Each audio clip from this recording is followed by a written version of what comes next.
So, hopefully today we're going to be talking about this thing called uh, let my people flow. So I'm just going to give you some context about where this team has actually come from, and who, and not even who, but how I've been inspired by it, because that always helps with the story, doesn't it? So as Mindy just mentioned, sorry, can everyone see my screen, by the way? Yes, no? Cool. I got a thumbs up there. Yeah. So plenty of information there. Cool. So as Mindy mentioned, I do a lot of agile coaching, Scrum Mastery, flow conversations, Kanban stuff, and some elements of DevOps as well. And really, I'm interested in helping people and organizations transform, not just change. Change is just not enough. We really need to transform the way that we work to make some form of meaningful impact into these organizations, whether they be public sector, private sector, or otherwise. I just feel that it's just not enough, just to kind of throttle the boat and look at some data options and make some conversations and let the status quo just be. We need to transform the way that things happen. So let my people flow. For those of you who know the song, comes from the context of one of my most favorite individuals of history, and that's none other than Moses, who's a prophet in some circles, a historical figure in others, and a Disney feature in The Prince of Egypt. I'm not here to promote them or any other Disney characters, but there is many movies about Moses as well, if you wish to choose from a whole host of plethora of movies or books as well. So in this those of you who don't know the story, I'll just I won't bore you to death, but it's a story about a young person whose life is at risk because at the time he's born, the organization or the institution, the state of the time, was after murdering and killing young Jewish firstborns, largely males. I think it was males, and he's basically carried away with his mother and his siblings, I believe, and he's put into a basket, and the rest is history, right? He then becomes the Prince of Egypt because he's under the guise of the guy who tried to kill him, basically, for for a couple of decades or more. And his adopted father, as we all know it right now, I think he's Ramses the second or third, or I can't remember which one now. I always forget which king it is. But he's got a number of particular existing policies within his organization or his state, which is about maiming and pressurizing and enslaving Jews of the time in Egypt, or what was Egypt back then. It's probably far bigger than a nation or an organization right now. But and then obviously he goes away. Well, actually, he kills a guard because he sees some indecency towards a fellow human being who's being enslaved and tortured and hit. And so he kills this person, and the person happens to be some guard, quite a high-ranking one as well, within the Egyptian state or within the pharaoh's, contours of his kingdom. And he kind of walks away or runs away or whatever the story goes, and he finds himself in Midian, which is either modern-day Egypt somewhere or modern-day Israel or even Saudi Arabia. And he, finds himself a simple, humble guy there, and he's now stripped off all of his medals and his honors of being this, this prince of Egypt, and now he's trying to find his way about who he is. And he comes across many challenges for his life, and the story goes on, and eventually, he goes back to where he was born and raised, and he's asked, by the permission of God. For those of you who believe in it, for those of you who don't, the story's still immaculately fascinating. And his mission, or his OKR, as this prophet, is to redeem the people, the Jews at the time, and free them from enslavement and being maimed and tortured and really just having some absolutely abhorrent conditions, not so dissimilar, I guess, right, in some parts of the world today. Those of you who may see inhumanity in some ways, maybe even some corporations or organizations, maybe we can reflect upon that. So I've just been on this quest to how we can compare organizations to the wrath of the Pharaoh, basically, and maybe the wrath of God in some contexts as well. Maybe some blasphemy there, but apologies for those of you who get offended. I love religion, I love faith, and I also love Moses. So hopefully I haven't offended anyone just yet. And the story is I've made it quite loose because it's in many circles, as I mentioned, many faith groups believe in Moses, so I don't want to disrupt any misdemeanors of him. But the story goes on, right? And he eventually frees, he eventually, goes to the promised land, albeit, blocked for 40 years in the wilderness, as is mentioned in the Psalms on the Bibles, in the Bible as well. So eventually he gets the people, free for a period of time, and there is some success there. But there's all sorts of plagues, these interesting plagues that really hit Egypt during that time, which I found quite fascinating. And then you come across these two fellas, right? Even in the cartoon, it's quite funny. But the magicians in the story, or where the story goes, during Pharaoh's time, there was many magicians and many superstitious rituals, maybe not so dissimilar today, right? With people who can predict, or apparently predict, the future, and they can do all kinds of astronomical, BS, basically, right? And we all know it's untrue largely. And these these characters play a quite interesting role. So the magicians of the pharaoh almost kind of give him that false illusion, or false dichotomy, even, of believing that he is this, this central figure, that he is God himself, so they kind of do all kind of weird, magic, and visualize that magic in some form of illusion to the public, to hopefully, instill, the false confidence in the leader or the leadership of the time, to assume that the data is okay, right? No, you're still the god, right? Continue as you go, and the plays go on. And so these magicians play this really important part of what I would call the data disillusioners, right? The people who are disillusioned by data, who are not really taking much heed in what is actually observable truths, of the time. So what next then? Eventually they get to the sea, the crossing between the Nile, and they have a fascinating event where they are, met with some level of disturbance, right? Either it's data, or it's, all belief, and much of our what we believe as human beings is rooted in some form of belief system. So what we do, sorry, what I should say is what we do and how we behave in large contexts is largely rooted in how we believe what we see, what we observe, what we touch, what we smell, what we hear through our senses. So belief, even in data and in metrics and in agility, is also rooted in some form of belief system. Not saying faith or religion, but surely you believe that 1 + 1 = 2. Therefore, you believe that data says, 2 story points or whatever, right? So belief is a natural, organic, makeup in complex adaptive systems, and we are indeed, in the lean and agile, worlds, or even teams of teams and organizations. We are in that context of believing, not necessarily what we see sometimes, and we have to have some level of depth in our other senses to really, corroborate the evidence with what we believe, because what we believe is just not good enough, right? I believe that 6'3", doesn't mean anything. Haroon, are the slides supposed to be being presented? Oh yeah, they are. Because I know on my screen I can see your initial. It's not in presenter mode, but I can see your initial one, but it's still on the Let My People Flow slides, so it's not. Oh right, thank you for mentioning that. So maybe I need to do something on my side. Apologies. So I need to. I thought I was on presenter mode. Sorry.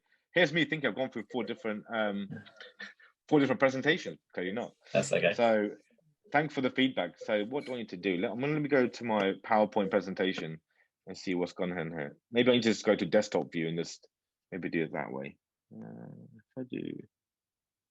Okay, so I think I need to press this button. Thank you. I was about ready to let him know. Cool. So if I do share screen now, what screen? If I just do desktop, might be easier. Can you see a different? Cool. Well, luckily you only missed 2 different really cool images, right? You saw. I was just showing the slavery of the Jews by the Pharaoh, and then these 2 fellows here, the magicians and the Prince of Egypt. But there's many more magicians, as we know, in the Pharaoh's team of teams, you could say, who were disillusioned, and they were driven by different motivations, not by obviously clearly telling the truth, because they'd be killed or there'd be some form of ramifications around that. And this is the last slide that I was just showing you, which is that this partitioning of the Nile, as is mentioned in the story, but there's a sense of belief there with the people that they've seen a number of different observable truths, i.e. the 10 plagues or the 9 plagues, depending on which book you read. And I won't go into the plagues just now immediately, but there's some of the plagues, just to mention a couple, is the Nile ran red like blood. There was locusts. There was some form of natural disaster, etc., etc. But then they come to this kind of this epic point of crossing what we now know as modern day Egypt and going into Israel and going into the Israelite lands. And there must have been some form of fear there for these people, right? They've just left slavery, and they're being marched and hunkered down by the Pharaoh and some of his key kind of key men, really. And then they obviously, when the waters depart, they go through quite not comfortably, but probably with some level of discomfort still, because they can see these horses and these chariots behind them trying to run through the Nile as well. And then the story goes that these folks survive, and the chariots and the Pharaoh do not survive, right? That's the story. So why did I choose a story, Let My People Flow? I feel that organizations across the globe, given the current pandemic as well of COVID-19 since last year, about January, March, whatever, have realized that it's just not good enough, of telling people what to do. We can't enslave people. And I like to use this extreme case of the case of Moses, who fights and challenges the status quo with consultation and coaching and asking really interesting questions to the Pharaoh. It didn't just happen that they just had 10 plagues and then they went off on their jollies to Israel, to the wilderness, and then on to Israel via Daniel and other and for David as well, many years later. But the story goes that there was a number of consultation moments, and in agility we might call them time box moments, right? Conversations, where there's some level of discomfort, but no one's getting killed just yet. Maybe they're getting tortured, probably, yeah. Most corporations are torturing people, in different ways by the performance review plans that should come out every year and poor, people who are in permanent staff, in permanent, employments, they're having to suffer this enslavement, right? As Deming and others may call it. Maybe I'm quoting an extreme version of what philosophers before me have spoken about. But I see no difference really, in terms of how people are treated, how human beings are treated in organizations, and where metrics are being used to really hurt people, or there's should we say, an ignorance about what the data even is. So hence this talk is really focused on that, and it addresses that point and really challenges the status quo and leadership and execs about this stuff. A good friend of mine, Tobias May, I hope he doesn't mind me quoting it, he mentioned that executive teams and leadership teams and the people at the top don't really last long in organizations. Just look at your top leadership. They're probably there 2, 3, 4, they're really lucky 5 years, maybe in public sector longer, right? But they're not there very long compared to the should we say, the general employee who's hardworking, focused, collaborative. I'm not saying executives are not. Executives are also those things as well. Just making the differentiation between the number of years in service that a employee, someone at the bottom of the rank, really compares with those at the top. And we need to be really careful at some time, maybe not that careful, but we need to show our mercy to those at the bottom of that triangle, all right, at the bottom of that pile, who are been in that organization for many years, decades sometimes, right? And I've been with many clients over the last 6-7 years where employees have been in that organization for 10, 15, 20 years. Obviously the millennials and the ex millennial class, whoever it is right nowadays, right, they're changing that culture of having a job for life and the rest of it, which is fantastic, by the way, because it's now making organizations competitive in the way that they treat their people. And we need more of that. We need less pharaohs, we need less dictatorships, we need less command and control, less micromanagement, and allow and enable teams to flourish and really self-organize. So that leads me to this really beautiful creature. Can everyone see this, by the way? Just want to make sure that I'm still with it. I'm still basically showing some pictures. Nick, well done, by the way, for giving me some feedback. Good thing that me and you are both in the Agile world, eh? Get some feedback and not get offended by it. So this really interesting creature, I came across this really beautiful creature many times in my life, in zoos and in many other places in the world. But I actually got reintroduced to this really amazing and intriguing creature by a good friend of mine, and I'll quote him right now, Paul Lee, wherever you are. I worked with him a few years ago, and he hired me as a scrum master, within a said organization. I can't name you who it is or where it is.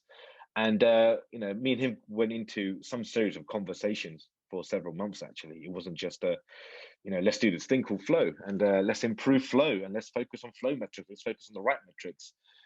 So me and him had many disagreements, by the way, many disagreements. But I kept it calm. I thought maybe I didn't keep it calm, but he basically done his own studying, his own research into flow metrics. Flow metric, for those of you who are not aware of it, is a set of metrics which are designed, or not even designed, but originally from the lean world in manufacturing some 100 or so years ago, and largely predicated on three key metrics. There's many metrics in flow, right? You could do flow efficiency and blah, blah, blah, blah, but I'm not going to bore you to death with it because I don't think you want to hear about it, right? But it's really just, all it means is that we're focused on this thing called flow. Flow is, in essence, what Daniel Vacanti in his book about Actionable Agile calls it the movement of value, right? So whatever thing that you have worth of, or that you believe to be of worth, the movement of that worth is flow, right? Is how fast are you going? How quick are you going? How much stuff are you doing at any point in time? Are you throughput? And how much work do you have in progress right now? And how do you limit that work in progress? So there's three key metrics. One's called cycle times. Think of a bicycle and how fast you're going. Think about how fast you got to get from A to B. And so total elapsed time from A to B is what is commonly known as cycle time, or lead time in Kanban or other lean metrics as well. Sorry, can you see this one? Sorry, oopsies. Should have moved the slide, right? So those are the three metrics that I mentioned. Largely, take it there and here and there, and there's probably many other metrics around it. That's what commonly in Kanban world is known as, or not Kanban world, but in lean metrics, and particularly in flow metrics that we refer to as flow. So as you can imagine, Flow-mingo, there's a bit of a teasing on the word itself. So Paul Lee came up with a strategy called the Flow-mingo strategy, strategies, right? Which is focused on flow. So thanks to him, I'm able to go around different clients and actually refer to him sometime, right? But it's really, about that. But why this creature? You're probably thinking, well, Haroon, it's great that it's flow, and it's great that it's a flamingo and it rhymes, the rest of it. But there's something even more intriguing about the flamingo, right? Story, actually. And that actually is rooted by another friend of mine called Tobias Sneyer. And he wrote something about Costa Rica farmers in Costa Rica. And in a nutshell, I think the bulk of the population of flamingos is in South America, I believe. I think it's like 10 or 14. I can't remember the exact number of different types of flamingo there are. But interestingly, flamingos are born, and when they're... Sorry, can I hear someone say anything? Apologies, I think maybe missing this. If there's a question, feel free to stop me anytime, by the way. Just like, it's not a problem. I like informal convos, so feel free to stop me anyway. So the flamingo is very interesting because farmers in Costa Rica, I believe, and quote me if I'm wrong, I blame Tobias Mayer for it if it's wrong. Hopefully it's not. But he's a good friend of mine. He writes a lot about ecosystems in the world and humanity and the rest of it. And in I believe, particularly in South America, they look at the color of the flamingo, because the color of the flamingo is not pink or this beautiful color or whatever color it might be, right? To begin with, they're actually gray, I think, when they're born. And the more fish and the different types of stuff that they eat and they digest dictates, or doesn't dictate, but actually informs the color of the flamingo.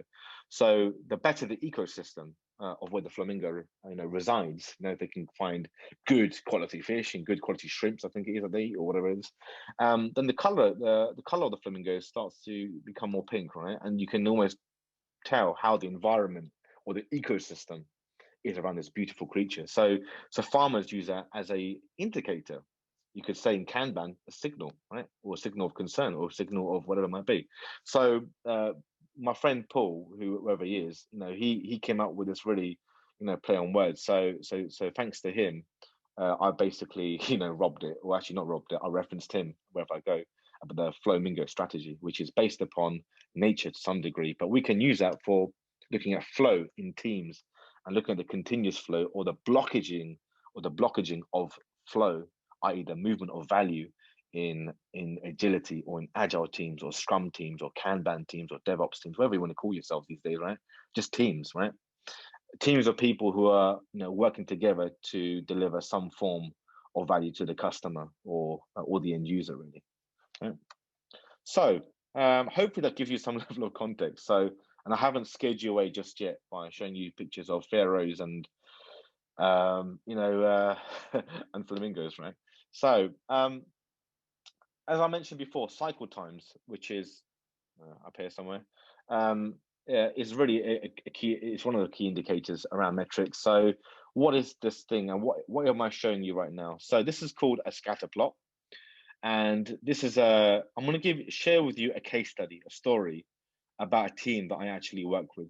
This is a true story. No pets or flamingos were harmed. I promise on that process. And this is a scatter plot. A scatter plot is a projection of all the cycle times, i.e. all the total elapsed times of stories in this context that a given team has completed over a duration of time. So at the bottom axis, you can see completion date from ascending order. I can't show you the dates for obvious reasons. And you've got the cycle times on the left-hand side, so you can see how long it takes for this team to complete a particular story or a feature, right?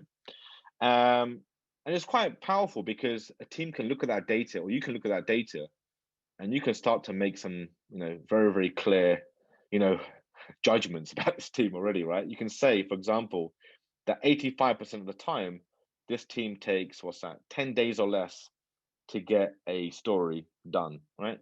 85% of the tickets, meaning out of 100 stories, 85 stories take less than this time or that time.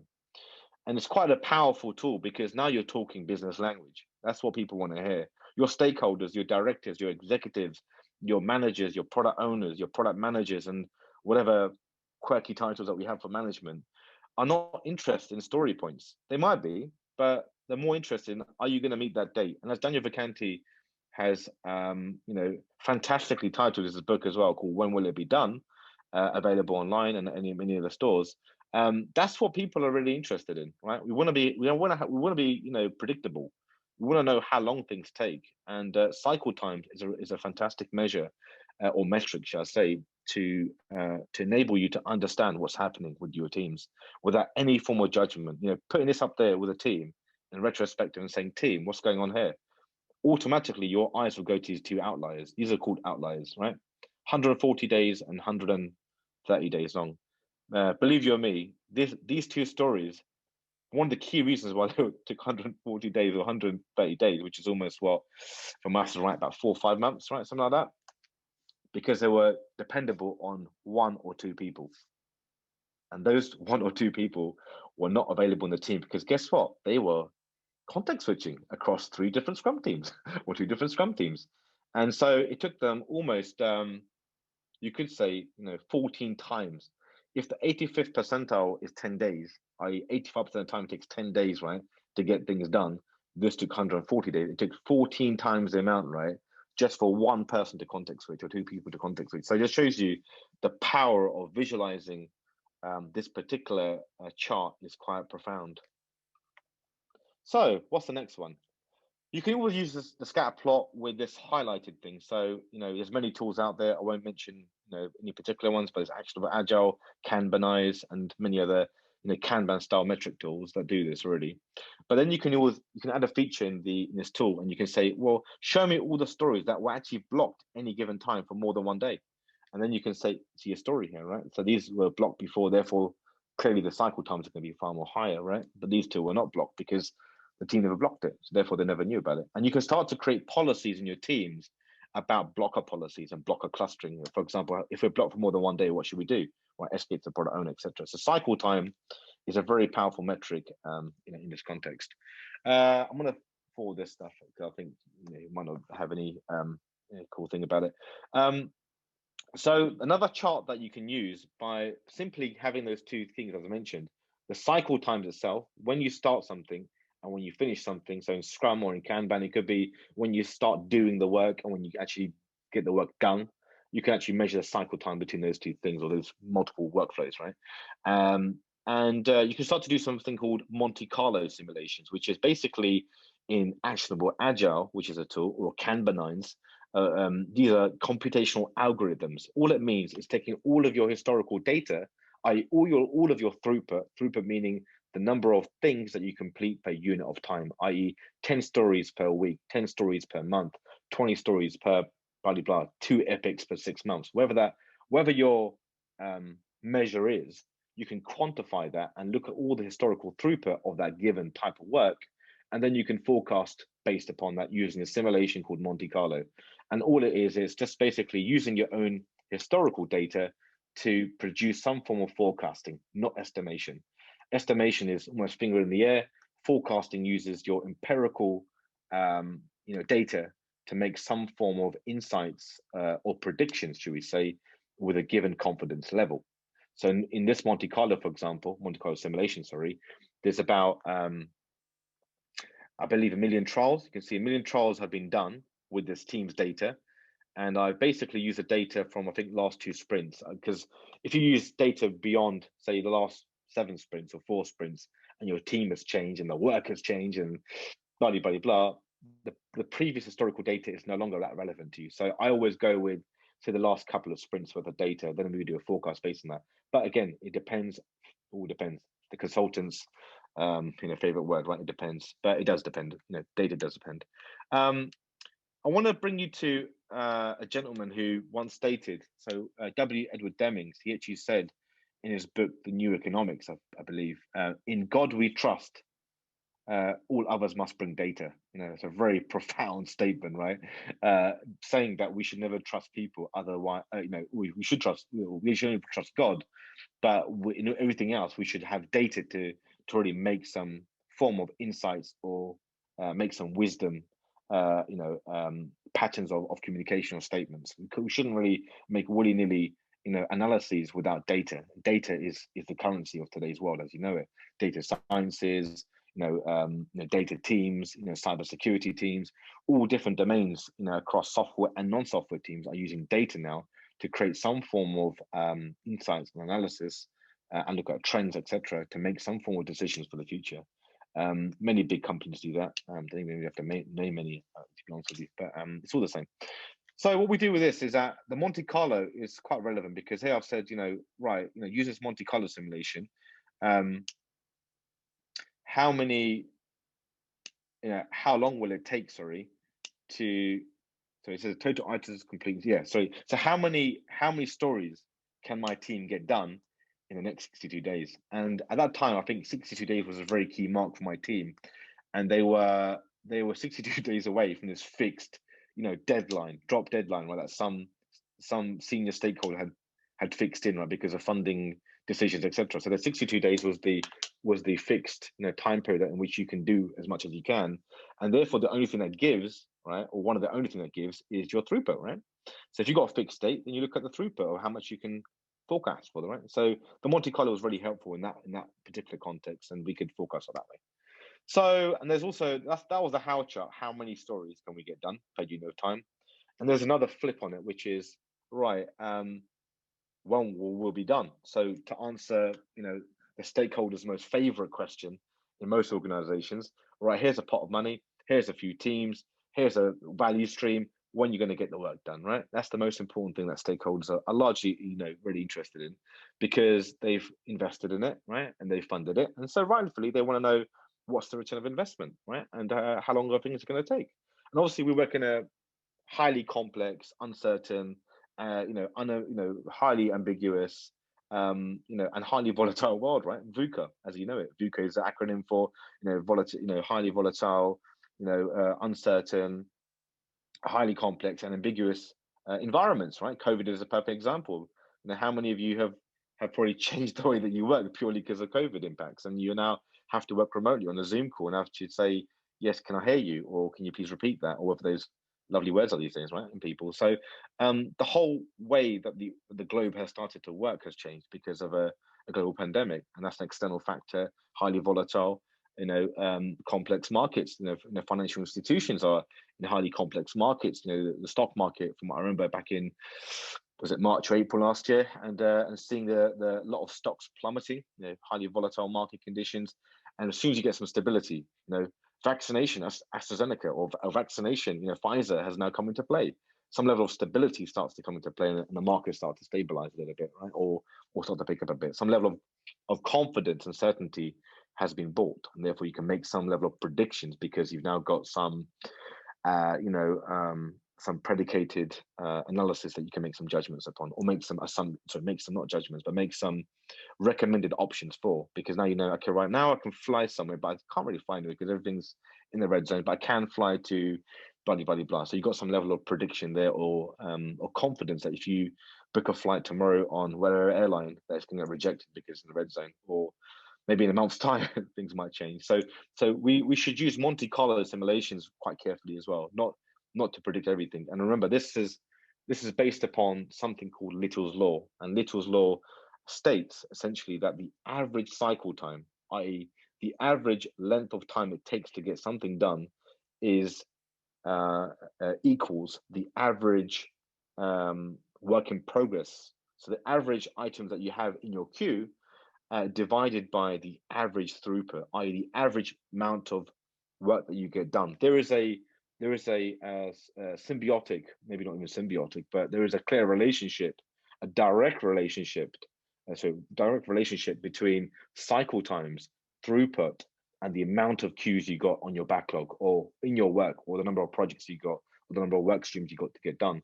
So there is a clear relationship between these three things, and therefore, we shouldn't just take it willy-nilly that the Monte Carlo simulation is always accurate, because it is not. It is, we are working in highly complex circles, not in manufacturing plants, right? So therefore, there has to be some level of rigor here, and we do need other metrics to therefore quantify or qualify some of these other measures. So remember, what the key thing I would say is no one metric is correct. No one metric should be your vanguard for focusing on what continuous flow or what Flow-mingo strategy should look like. You should look at all three of these metrics. The amount of queues you got in the system, cycle time, how long it gets to get things done, and then of course throughput. Then productivity is what Troy McGinnis, I believe, calls it. So this team that I work with, they started to. So we started to use this tool, and the first thing I looked at was I wonder what the age, right? It feels the age of the work in progress, i.e., what is the total age of the things that this team is currently working on? And this was the age. Drastic, right? As you can see, age in days on the left, and you've got number of tickets in the WIP column right there. And it shows you that there's some stuff which is over 130 days old, and there's a lot of it, right? And this is a team of 15 people that are context switching continuously.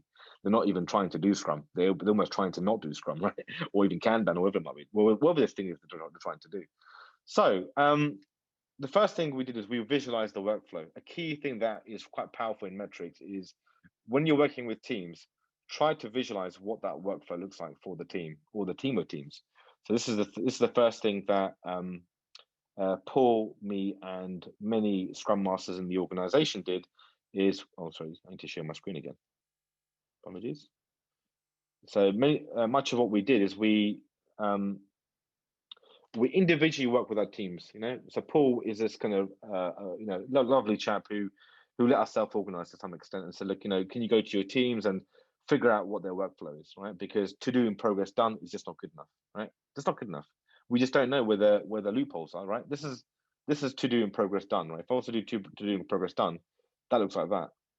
And it's very, very not easy to find out what the blockages are, right? Until you actually decipher it. So what we did is we done the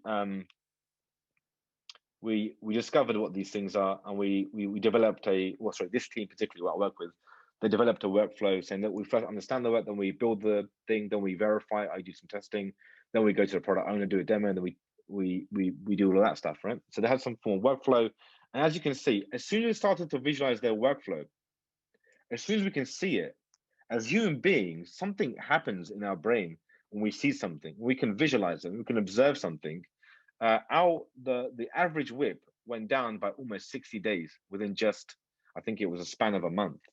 So within a month, they just halved, almost halved, right, their aging WIP, which is fantastic, right? Great news. Still not good enough, because you can see, look, it's still taking them 40 or 50 days, right? Stop and start, stop and start, stop and start. And this stop and start, phenomena, right? Stop, which is a plague. One of the 10 plagues is what I would call it, right? In Moses' context, right? One of the biggest plagues that we've got in organization is context switching. We believe, or organizations believe, the more that we start, the more we can finish. And that is absolutely a myth, right? Absolutely, 100% wrong. Because the more you start, remember Little's theory, or Little's law, should I say? The longer the queues, the more work you start, the less work you finish. Is actually the mathematical model that Little's law, I believe, or his formula basically, basically alludes to. So still not good enough, right? But the good thing is we can now visualize the workflow, and we can actually speak to leadership and speak to the organization, like saying, look, guys, do you really want to do this thing?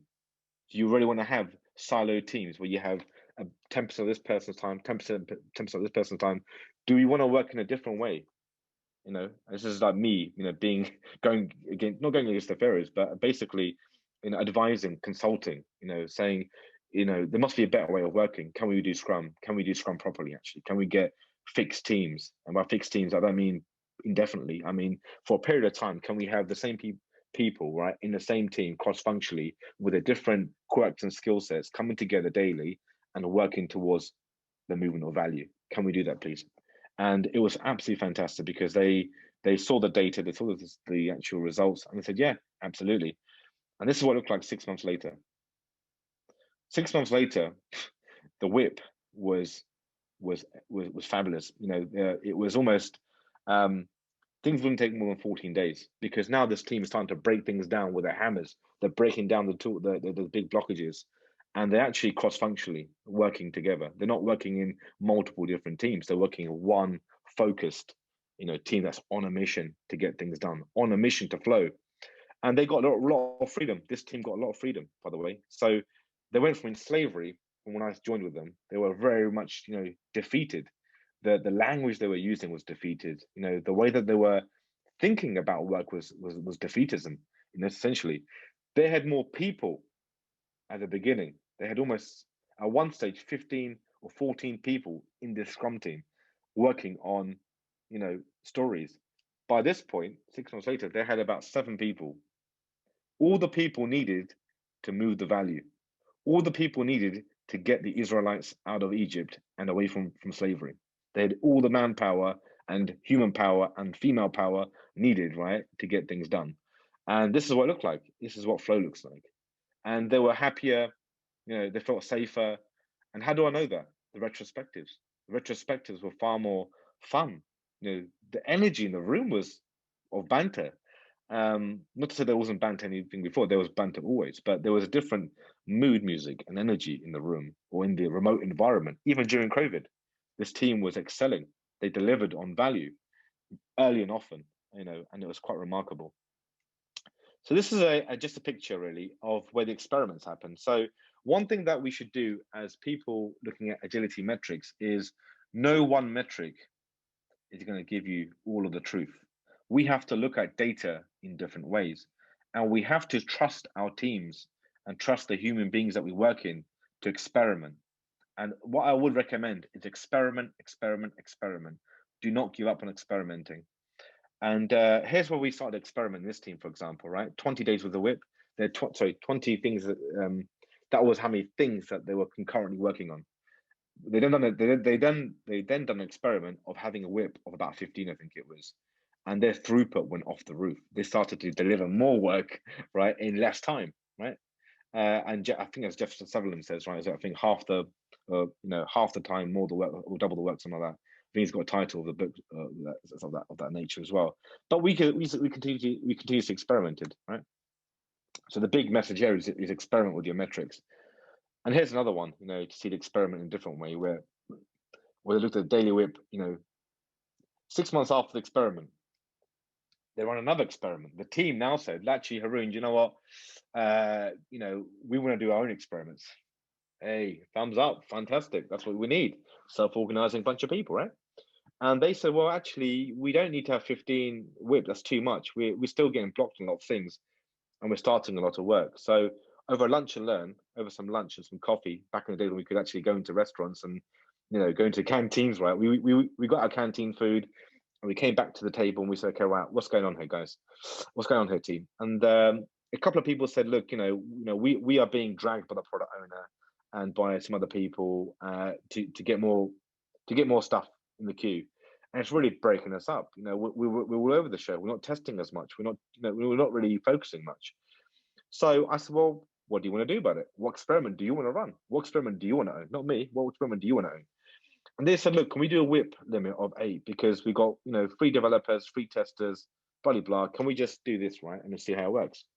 Yeah, sure, fine. And this is what it looked like. The daily WIP went from 8 to about, I think, 4. And what I saw, which was quite fascinating, was the team dynamics changed. People assumed that superheroes in the team or a person with X amount of knowledge is all they needed. And they were proven wrong, because what happened was, something that I think it's Russell Akoff, I believe I'm pronouncing his name right, the system thinker, who speaks about, in systems thinking, the sum of all the parts do not equate to all the parts of the sum. It's the interactions of the sum of all parts that we forget about sometimes. And in systems thinking, the interactions of processes and entities and whatever components there are within the system and outside of the system are more important, right? To create an environment or to create a system that is high performing. So what these folks did is that what we've discovered actually was that the developers and testers started to have some really interesting conversations. Different features started to emerge from the team. How can we automate the continuous delivery pipeline? Oh, actually, we can do this, we can do that, we can do this. So by people pairing up and actually limiting the WIP, and actually now the developers who got ample amounts of idle time are now pairing up with the testers to actually complete the end of the workflow, the testing is get done, started to create some really interesting, phenomenal interactions between people and human beings. And I would never discount that as a metric of collaboration. A collaboration metric is so important. How are we collaborating? How are we living together? How are we breathing together? Even as a qualitative retrospective to look at collaboration itself, in and of itself, I think is quite a valuable metric. A lot of people forget about that. All these flow metrics are great, but we should look even deeper. Look at the interaction between human beings. How are we living together? How are we working together? How is that relationship, with our stakeholders? How far are we from the goalpost with our stakeholders? How can we visualize that? Well, I think we're here. I think we're here. So doing some kind of qualitative metric, workshops with your stakeholders and with your teams is equally important than this flow metric stuff, is what I would say. This is taken from a guy called Larry Mascheroni. He was, I believe, a member at Rally, and he came up with these 4 quadrants of metrics. So my last plea to you, not last plea, but my kind of final aspects is think about the metrics that you're collecting, right? Or that you want to collect, or that you want to investigate or explore or navigate or adventure with your team. Do it collectively with your teams. Do not do it in silo. I have definitely learned from that. Don't do it in silo. And think of it, I think what Troy McGuinness as well as Larry Mascheroni speak about is quality, which is basically all about how well are we doing? What are the number of escape defect counts? What's the test count pass rate? What's the measure of release readiness that we're doing? All that kind of cool quality stuff, right? Bugs, bug management stuff that we do. Then the second one, the second big, I guess, holistic metric that you want to look at is productivity. I already mentioned some of that stuff before, like throughput,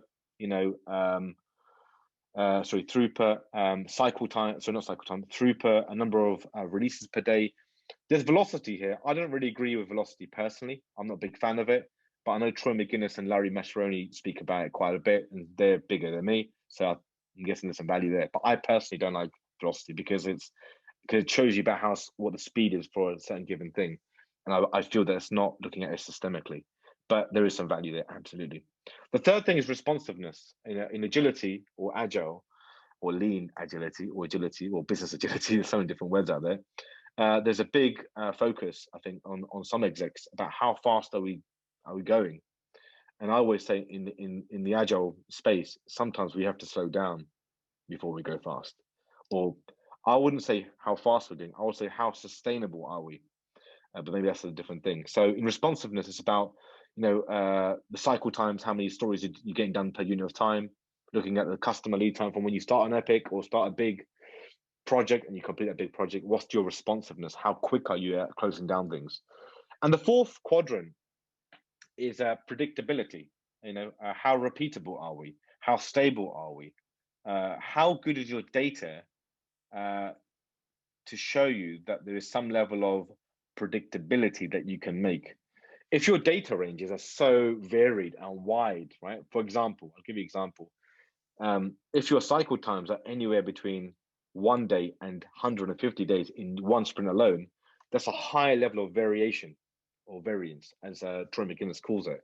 And you want to really get that variance, i.e. from the minimum, what is the slowest item in your, or slowest cycle time, and what is your fastest cycle time range. You want to bring that in a little bit, right? So, that's the key thing that we should focus on, is how can we bring those cycle times together, so that between the lowest cycle time and the fastest and the longest cycle time ranges, how can we bring those ranges in a bit, right? How can we unblock ourselves in other ways?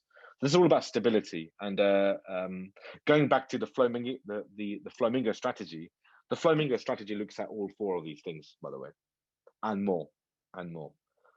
So the Flow-mingo strategy, as I mentioned to you, the pink Flow-mingo strategy is based upon flow metrics and some other forms of data, and you can put your own metrics on there however you wish to. I'm just going to have a quick rain check in case if I've lost anyone. Right? Yeah.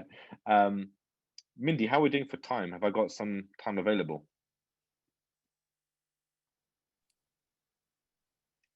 Yes, you still have time available. You're good. Cool. Good. We have about, it goes until about 1:30 Eastern time. Oh, cool. So my aim is not to speak for too much, because I want to give some opportunity for people to ask questions as well, of course. So I'll speak for another 10 minutes, and hopefully we'll take a pause and see where we get with things. So as I mentioned, the four quadrants by this fabulous gentleman called Larry Maccheroni. He's quoted by someone called Julia Wester. Julia Wester is a fascinating speaker on metrics. If you have time, do check out her tutorial on YouTube called the 6 fails of metrics, I think it's called. It's quite funny. Cool. So, and this is what it looks like on Troy McGinnis's Excel template, by the way. So again, all the links can be shared with you as well. It's not a problem. These are all accessible on GitHub. So Troy is a fabulous human being who shares his learnings online, and you can find out what the pink flamingo, or should I say in Troy's word, or in Larry Maccheroni's word, what these 4 quadrants look like. And you can look at trends. So the key thing is not the metrics. So for what Troy McGinnis and Larry and Julia Wester speak about a lot is, it's not about the metric itself, it's about the trends of the metrics and how these metrics have some form of balance. And this is what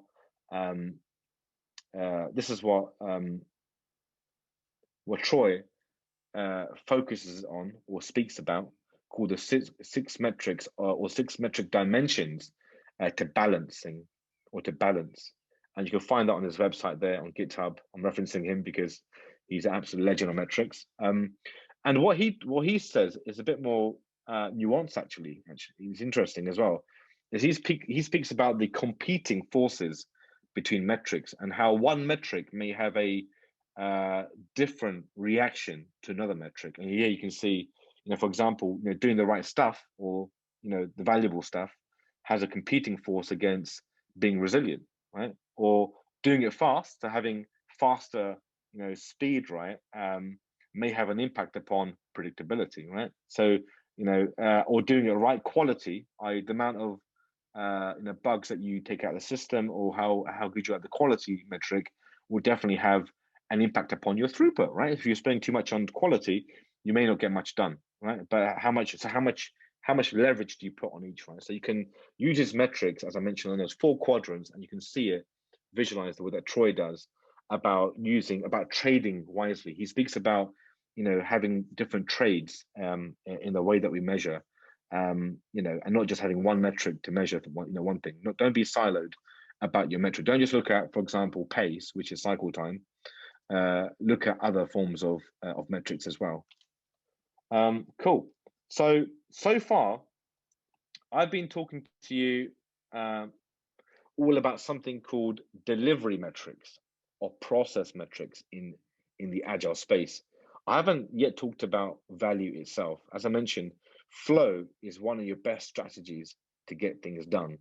And in the form of metrics, flow metrics are quite commonly in the Kanban community, are quite helpful in looking at those different 6 dimensions that Troy speaks about in his analysis as well.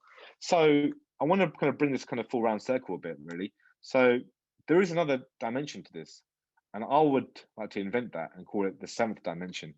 And the 7th dimension, I feel, is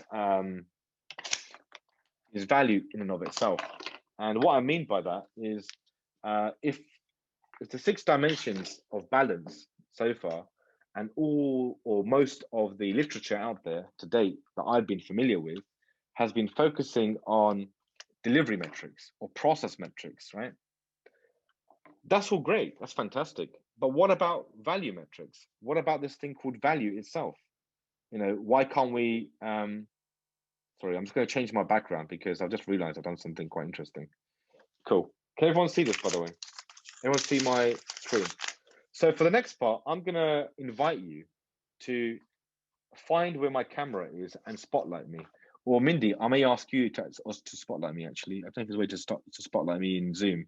I think there is if you're a host. If you're not, find my name on the gallery view. Go towards the right-hand side of your screen, hit gallery view, and then just pin me to your screen. That way will come a bit bigger. Can everyone see the white paper? Yeah. Thumbs up or thumbs down? Yeah, thumbs up. Thank you, Marjorie. Brilliant, fantastic. Thanks, Martin. Cool. So, as I mentioned, one thing is, so far we've been talking about everything about delivery, right? About how fast we're going, right? Or how slow we're going. And we're talking about, the value thing, right? It's somewhere in the middle. And so if flow is all about the movement of value, right? What about value itself? Why aren't we not talking about that itself? And we do sometimes, and we do an okay job of it. But I feel in the Agile community or the global community, there isn't much focus on this thing. And a friend of mine, a fabulous expert in value itself, she's conducted some amazing research around this stuff. And what I'm discovering actually is how do we measure value, right? We're always constantly focusing on speed and quality and bug defects and change failure rate, like according to the Accelerate report and DevOps and this stuff. But what about value itself? How do we measure that? So I've been reading up on some interesting stuff about value. So we can look at business value in terms of many things, but in a nutshell, business value or value, when we're talking about value, has got different legs on it. And you've got stuff like commercial value. So how much net profit are we making per unit of time? What's our market share? Blah blah blah. Then you might have efficiency value, which is how fast are we going? How efficient are we becoming? We're saving X amount of percentage of cost, etc. And then you might have customer value, which people talk about. And if you look at Amazon and other big organizations, they focus on this particular value quite often about the customer. What is the customer? Customer value. What does the customer want, etc. You might also have the user value. You want to improve the user experience, right? And now you've got customer experience indexes and user indexes to find out, well, actually, if someone goes to this website, they go to this web page, and this web page, how can we improve this user value, overall? And then you've also got regulatory value, or maybe it's regulatory stroke risk value. How much fines have we just saved from our bank, right? Maybe we work for a bank, or we work for a regulated institution like the government, and we've now prevented ourselves from, GDPR fines of whatever the percentage that is, and now we've saved, 10 million quid by having this new field in our system where we report on DPIA or data protection impact assessments, or whatever it might be. What other values do you feel that I haven't mentioned here? There's probably quite a few. Feel free to put it in the chat group or just shout them out.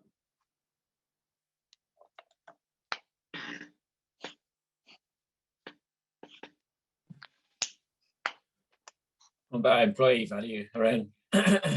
Yeah, employee learning growth. Yeah, absolutely. Employee value. How about our people? I think it was Richard Branson, wasn't it, recently, that said that we should look after our people and the product will work itself, or something like that. Or one of these. that might be me. That might be me. Look after the people, and the product will take care of itself. That's my motto. I'm going to put out Nick P here. We call this employee value. Absolutely, employee value. Yeah. And there's probably a heap of values that I've never mentioned on it, by the way. But how do we track this stuff? So going back to Pink Flamingo, by the way, and reminding you of my good mate Paul, what he did is he created we created some kind of a sheet. We're basically measuring value. And in this electronic system, I won't tell you which one, but there's many out there. We started to track employee value, efficiency value, regulatory value, customer value, user value, blah, blah, blah, blah, right? On this magnanimous chart. I'm hoping they've probably changed it now anyway. And all you do is every sprint, right? So if this is sprint 1 or sprint 2, etc., or whatever those dates are, you put your dates in there, and you just collect it. And if 3 of your stories, right, done employee value, you put down 3, 1 done efficiency, 2 done regulatory, and you basically come out with some form of a pie chart like this, and it shows you the slices of what value you delivered per unit of time. And that could be, for example, employees, that's commercial, that's probably, risk. Risk is probably someone drowning, right? Maybe, I don't know, something like that, right? Someone drowning and saying, help. I don't know. So this the Pink Flamingo strategy evolved from only just looking at the flow metrics, but actually starting to look at this thing called value. And even that wasn't good enough, right? We were thinking, actually, even that's not good enough. We're still collecting delivery, right? Because we're not actually saying what the value is. We're just saying that it's 10 of these items, and it's 4 of these items, and it's 2 of these items. Still not good enough. What do we do? So we went on this this crusade, right? Or this exodus, if you will, and we had to find our next movement, right? Of where that path might take us. And interestingly, we came across many people, many tribes, you could say, right, about people that were doing some form of metric stuff, right? Of course, metrics at M, right? And we would go to this group, and they would be doing some metric stuff, and they'd be doing some metric stuff. And then we eventually discovered that not many people are doing this thing called value, right? They actually don't even know what it is half the time. And so we started on this journey, or they started on this journey, to look at creating some form of qualitative, video or blog, or even just an update every month. A bit like OKRs, right? How you have OKRs. In OKRs, you might have an OKR, which is objective key result. An objective is almost differentiated between the key result, and you monitor that, every 3 months, right? And you find out after 3 months how you're doing, right? And you find out if you're going better or worse, right? So what they started doing is to do some qualitative value-based statements to say, right, team name, or product team name, and what value did he actually deliver, and mention it in a qualifiable way. The result was X. These are the results. And therefore the results started to get captured, and then we had like a video diary, and people actually blog about how awesome the product is, or how bad the product is, or maybe how bad the product is, right? Or how good the product is. And that started to be a thing. So, but it's still very confusing, and we never actually got to the bottom of it. And I'm curious to know what he did with it actually. So there you go. So you've got delivery metrics, and you've got what I think is the missing dimension, is the seventh dimension of value in and of itself. Is why are we not measuring this thing? Why are there not enough really good tools? Maybe there are. If you do know of any, please let me know about measuring value in and of itself. And maybe we can never do that. A good friend of mine, Jose Casal, who's a phenomenal Kanban trainer and Scrum trainer, he speaks about, well, Haroon, we will never know the value, right? Value is almost a guesstimate. It's a pure estimation. We never know how much the stock market is going to fall. We never know what the outcome is going to be. What we can do, though, is we can be experimental, right? We can be experimental. And this is what I also learned from Paul as well, and from his team, which is we need to focus on an experimental mindset of metrics. And I believe recently Barry Overeem, who has written a book about, UX will have some metrics. You're absolutely right, Michael. Absolutely right. There's a mention about other metrics as well. But yeah, I mean, so one of the things that that really also, just to remind myself or remind ourselves, is that just because you got these flow metrics, that may not be good enough. It's just not good enough, right? We have to look at other things, and maybe even the value metrics is not good enough. Maybe there's an eighth dimension, and the eighth dimension, I believe, is human beings themselves. Where's the metrics for that, right? Where's that collaboration metrics? And what I really want to share with you, I'm going to try to dig it out if I can, because Barry Overeem has only just published this a few days ago. I saw it on LinkedIn or something, and it's phenomenal. It's called the Scrum Cultural Index, and it shows you the index of how zombie Scrum you are, right? From communication patterns to decision making. And therefore, I think the eighth dimension, or maybe it's not even an eighth dimension, maybe it's a different quadrant altogether, is collaboration and interaction of human beings. How are we actually communicating with each other? How are decisions being delegated to the lowest form possible, right? As Captain David Marquette speaks about in turning the ship around, about delegating authority, to the lowest point in the chain, right? Where the information is, wherever the authority needs to be, the information needs to be there, right? We don't want to have command and control structures like it was in Santa Fe, how David Marquette speaks about. Those of you who haven't read it, have a look at the book. So there's a whole swathe of different metrics that you could do. But what I would definitely recommend is check out Barry Overeem's Cultural Index. He's actually written a really interesting blog on 4 different things. So the 4 quadrants I just showed you: quality, responsiveness. Let me just share this quickly, and then we'll go into questions. I promise you, I won't talk any more. So the last thing I want to leave you with is this, really, is going back to the 4 quadrants, or even the 6 metrics or the 6 competing features, is start to make your own metrics. I think this is the new dimension. Start to create metrics that matter to you and to your teams. Don't just go with what's out there about flow stuff. Use those, but use some supplementary ones that might be helpful for your context. Because remember, context is king. And look at, ask yourself with your teams, with quality, how are we going to know that we're doing the right thing? Right? How are we going to do that we're building the right thing? And just leave it open to your teams, agnostic of context, finance, HR, software delivery, doesn't really matter no more. And keep it fresh, review it frequently, be consistent in your message, and be stable in the way that you work. And if we do all of that, we get to a state where you might get somewhere where it's actually meaningful and you're dealing with meaningful data. And watch out for the 10 plagues. I haven't really talked about that just yet, and I don't think we've got time to talk about it, but there's 10 plagues of Egypt, or 9 plagues of Egypt that hit the Pharaoh and his people. And if you're interested to know more about that, then watch out for that space. The 10 plagues session may come in future. I thought I'd leave you with something to think about. But think about all the 10 plagues are hitting your organizations. What are the metrics, the 10 plagues, right, that are ruining the way that humans are working together? And think about how you can visualize metrics, so let your people flow. Don't manage the people, let manage the work is what I'd say. And without further ado, I'm just going to summarize quickly. We talked about, cycle times. We talked about throughput. We talked about work in progress. Key messages from me really is flow metrics may be the start of a conversation. It's a start of metrics, volume and agility, but there's many more. And have a look at the great works of Troy McGinnis, Larry Mastroeni, and Julia Wester's content as well. There's a lot out there, but these four, for me personally, have been quite profound. And think about value itself. Think about the other dimensions that maybe others are not looking at. Value, I feel, is the new currency.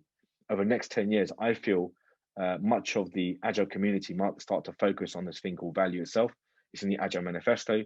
We talk about it. We don't really empirically look at it as much as we should. Maybe I'll leave you with that. Any questions? All right, so we do have one from our YouTube that I'm going to read off first. That was sent to me. It's from Karen. What are some of the best examples of collaborative metrics? That's a very good question. Yeah, collaborative metrics. From the top of my head, just thinking about what Barry Overeem's and I feel a colleague of his has just put out. But let me just Google it right now. I will provide some links maybe as well. But he does a spectrum. So imagine a spectrum, right? On the right hand side of the spectrum, you've got complete annihilation. Command and control. Zombie mode. I think he calls it zombie scrum, or zombie, whatever the context is. And on the other side of the spectrum, you've got autonomy, and I think he calls it autonomy city, I believe. And if you just create two spectrums, and you can name them what you want, absolute autonomy on the one side of the grid, and on the other side of the grid, complete dark destroyer, world, right, of command and control, of not collaboration, silo working, hateful ways of working, toxic culture, and then work with your teams. Maybe do retrospective or do a liberating structure method. A liberating structure is a set of, I think, 40 plus methods of facilitating workshops, both remotely and also physically, using a liberating structure method. Well, one that I like is 1, 2 for all, where you get a big group of people and you say, right, okay, using the wisdom of the crowd, how do you build something from nothing? And this is where systems thinking is so powerful. I think measuring collaboration is difficult, right? It's quite a subjective thing as well, if you think about it, right? I feel that we're being collaborative because I'm speaking at you, right? But someone might be thinking, actually, it's not very collaborative, right? So we need to really define what collaboration is. What is collaboration? Does it just mean working together? Is it more than that? Is it about being open and honest and being transparent about our flaws and our strengths as well? So we have to have some kind of a dictionary or a common dictionary, a common language about how we define words, with fellow workers, and then some, and then do some form of immersive conversations with them like that through workshops to better understand what this thing is. I hope that helps. And if I've gone off key, let me know. Also, Management 3.0. I've recently done Management 3.0 certification, and Management 3.0, much to my, I was quite taken back by actually. Jürgen Aleppo, who's the founder of this really interesting model of working, he speaks about 3 different types of management. Management 1.0, which is back in the 19th century or before, the manufacturing plants and the enslavement of the Industrial Revolution, all the way through to Management 2.0, which is maybe the 1950s, all the way up to 2000s, where managers are starting to now delegate a little bit, but they're still in full control. He speaks about Management 3.0, which is a new way of working, a different way of creating autonomous and self-organizing, cross-functional, and a happier place to be, really, a happier, safer, construct of management. So it's a complete, at odds of where they are right now. But I believe in Management 3.0. It's an absolutely amazing thing. Have a look at Management 3.0. They got some amazing ways to collaborate and to look at how we can collaborate better as well. Hope that helps. And there's many others as well. So feel free to add your recommendations on this chat group. I'm sure there's many Agilists and lean people and non-Agilist people who may have, wisdom and knowledge that they can share, with the person asking the question as well. Thank you, Martin, for sharing some links as well. Brilliant stuff. Okay. We have one from Chad that says, if I was to create a dashboard for Scrum teams, what would I need to include in order to see trends of how well a team is doing or which teams are starting to see issues? That's an interesting question. There's probably two parts to that, if I may. The first part is Scrum and metrics. And the second part is issues and how and what do I need to do with a single team and multi-team situation. So I believe, I think it's Julia Wester who says it, but many people say it. Never compare one team to another team when you're looking at metrics. Don't do that, because not only you're going to suffer, the team will suffer and the organization will suffer.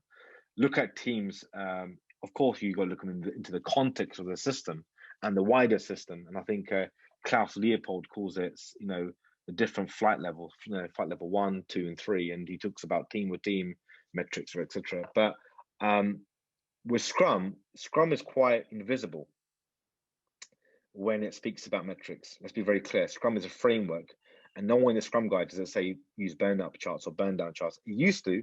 I believe in a previous version of the guide, it mentioned, I think it was, some form of a particular metric, and lo and behold, they learned from it. They learned that actually that metric was so evil that it's actually not, I shouldn't say evil, it's so, diabolical really, and it's just not, it's not meaningful. And they took out that metric. So Scrum doesn't say what you should measure. It doesn't say how you should measure. It just says that you should estimate or forecast. I think it says, I think it says forecast now. Thank God they took away the word estimate. Took some, lobbying, I think, from a lot of people to say, stop saying estimation. That means something completely different in the dictionary. Let's be empirical, right? Let's forecast. So I would say, in terms of metrics, the metrics that I've just discussed are quite a good start. You can use those in Scrum, like I did. Scrum with Kanban is a thing. PSK is a thing. Professional Scrum with Kanban. With Kanban is a professional accreditation now, which is fantastic. Some call it Scrum Ban. I just call it Scrum with Kanban. It's probably the most powerful framework that I feel, this is a personal thing, that I feel that you can start with. And that speaks about 3 particular things that you can start measuring, which is your cycle time, your throughput, and the amount of queues you've got in the system, or the amount of work in progress you've got in the system. And start tracking it. Use Actionable Agile, use Kanbanize. There's many other tools out there. Jira does it, Rally does it. All of these tools, they all track your cycle time. So if all fails, go to Troy McGinnis's link. I'm sure I've shared it already on one of my slides. It's got the link to all his resources. Click on that link, and that will take you to about 16 or 20 different folders of metrics that you want to bombard yourself with. But the one that's easier to remember is the 6 metrics, I believe. I think he's actually got a template, by the way. So I'm just going to share my screen. So if I share my screen, I will share with you. Yep. Sorry. Let me just stop sharing for a second. There you go. Thank you, Mindy. Thank you very much. So sorry, I just lost You're welcome. The Zoom application there. Here we go. Right. So if I share my screen, Nope, in case you wanted. Yep. There you go. So this is one of my favorite. This is one of my favorites, by the way. And I think Paul, who built the pink Flow-mingo strategy, an organization that I can't mention, he also used this dashboard. I think me and him were looking at these dashboards, and I said, look, this is a really cool one. And I think he knew about it from before as well, because Paul being Paul, he's a metrics man, right? And this is what it does. It will show you what the actual chart is. It will even give you some tabs at the top. It will show you, how it's even gamed. Remember, all metrics are gamifiable. Let's not forget that. All metrics are gamifiable. So that's a given, right? It's a constraint you're working with. But you can look at predictability, responsiveness, quality, and productivity. That's the 4 key metrics that I would probably focus on. The way that you get those 4 metrics, or the data to feed into it, is for all of those 3 things: cycle time, throughput, and average WIP, or WIP itself. And all you actually need to do is put a clock on when you start the work and put a clock when you finish the work. I kid you not. That's all you need. 2 data points. 11 data points minimum. 11 things going through your system to done, but you need 2 things that you need to capture: the start time and the completion time. or completion date. If you capture those two things alone, you can basically create 17 different metric charts that Troy McGinnis has got. Troy McGinnis has got about 17 charts that you can look at. I'm not that interested in it, but I like to look at aging WIP charts. They're really important. Start looking at, I think Daniel Vacanti mentions it. Daniel Vacanti, one of the leading authors, one of the leading Kanban, and an Agilist in the world, he mentions that if you're going to track anything and you want to measure something or measure one thing, measure and start tracking your average work in progress. That's one of the most important metrics that you can really immerse yourselves in, because that will show you, that will have a direct relationship with cycle times anyway. The more longer it takes to get something done, you can already make the analysis that your cycle times are increasing, meaning it is taking longer to get things done. So your average WIP, so your average work in progress, is a key leading indicator. It's one of the only metrics which is a leading indicator. All of these metrics I've just shown you, by the way, folks, they are what? Historical. They are lagging indicators. So it's important to note that they're lagging indicators. The only leading indicator that you have at your disposal, or one of the only ones, not the only one of the only ones, is the look at the age of your WIP, the age of your work in progress. How long has that story been cascading for like 10 months, right? Whatever it is. Look at those first and then some, is what I would say. Hope that helps.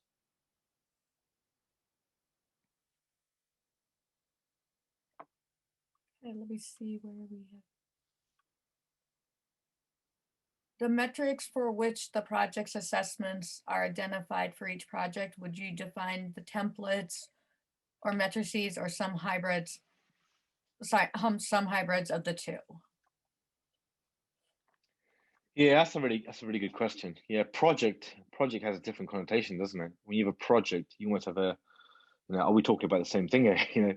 Projects have different people at different scales, at different phases, different stages, and you get agile PMing as well. So we need to be very clear about what we're measuring from the outset. So what I would say, yes, there's four key quadrants, or the 6 competing forces that Troy speaks about, or the 8 that I mentioned, the 2 additional ones that I mentioned, which is value or benefits, as it's known in project management world, benefits realization, as MSP or other accredited bodies talk about it, is no different, right? It's slightly different, but it's quite similar stuff. And I think if we can focus on value metrics and look at something that I am recently calling key value indicators, not just the value itself, looking at efficiency or employee value or commercial value, whatever it is, that's the value archetype, right? That's the big value type. But how about the sub aspects of that, the KVIs? I think Scrum.org in the evidence-based management framework guide, they call it KVAs, key value areas. I like to call something key value indicators, similar to KPIs, but KVIs, key value indicators. What value indicators do we need to know that we are actually on the right track? Are we building the right thing? Do customers really want this thing? So people forget about the value indicators and the key value metric. So yeah, I feel that it's absolutely applicable, but you may need to tweak it. You might need to have a conversation with the project team. So, hey, listen, team, I know we're working in a project fashion here. What are the key metrics that we want to monitor and assess on a frequent basis, and be consistent? Every 2 weeks, every 1 month. So be consistent in your approach. I believe that Troy McGinnis has actually got, in those template links I've sent you, he's actually got an experiment template. It's one of the best templates that I've ever seen, and it's quite fascinating. And what he actually has got is he's got a template which says, if we believe that we're going to increase our throughput, which will lead to X on cycle time, which will also result in X on work in progress. So he's actually got a pretty neat experiment template on all those metrics I just mentioned.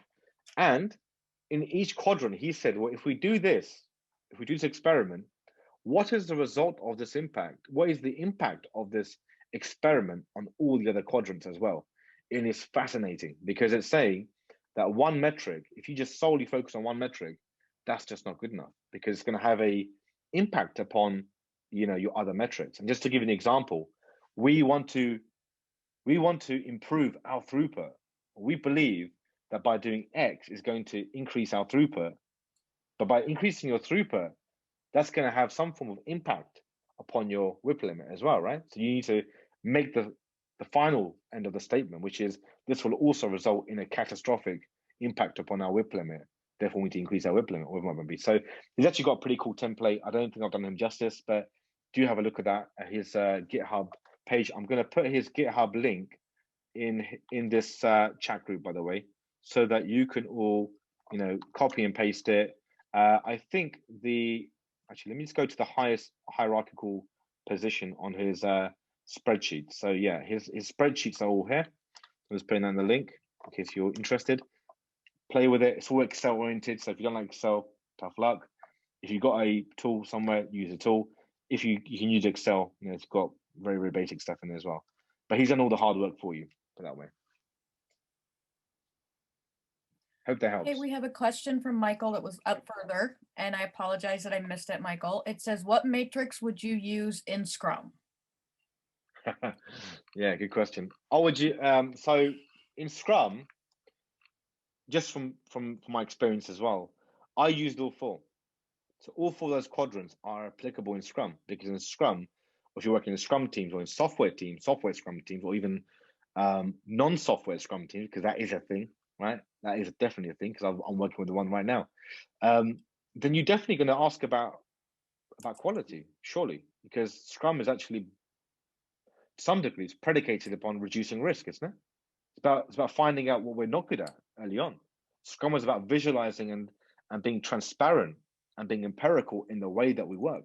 So surely this all should be not new to Scrum, because Scrum is based upon EPC, empirical process control theory, which is also, you know, fundamentally based upon those three key you know, values, right, or key foundations of transparency, inspection, and adaptation. And what I've just discussed is all three things: TIA, transparency, inspection, and adaptation. How do we adapt? Well, we know this data now. How do we adapt? So it should not be anything different. But I think in Scrum, there's another delicate part which is very close to my heart. And I mentioned the Scrum Cultural Index that Barry Irving's really created. It's absolutely fascinating, by the way. Really impressed by it. And it's whether you like it or not, it's interesting. But I like to make my own metrics in Scrum. What do I mean by that? I would do a retrospective and make it fun. And in that retrospective, I will get some form of measures. You know, how well are we living together? How well are we breathing together? I might use different metaphors, like, you know, a great guy, Chris Stone, who's the retrospective Jedi Master, I must say. Have a look at his retrospective templates. I would use any of his templates. They're good as gold. In Mural, I think he's got templates of it. You don't look like the Mario Brothers, you know, gamifying way of working. I would make Scrum metrics, not just metrics, but qualitative as well as quantitative. I think when you're working with human beings, we can't just rely on data. Data is just not good enough. We need to rely on conversations which create some form of meaning, you know, to one another. So I would say it's not just about the metrics. So it's about the retrospectives, which is actually a qualitative, you know, space there, I feel. Hope that helps. And create your own metrics is what I'd say. Ask the team. A good Scrum Master, ask the team. I would say ask the team. Team, here's 4 quadrants. Are there any other quadrants? Can you please put down stuff that you feel that we should measure?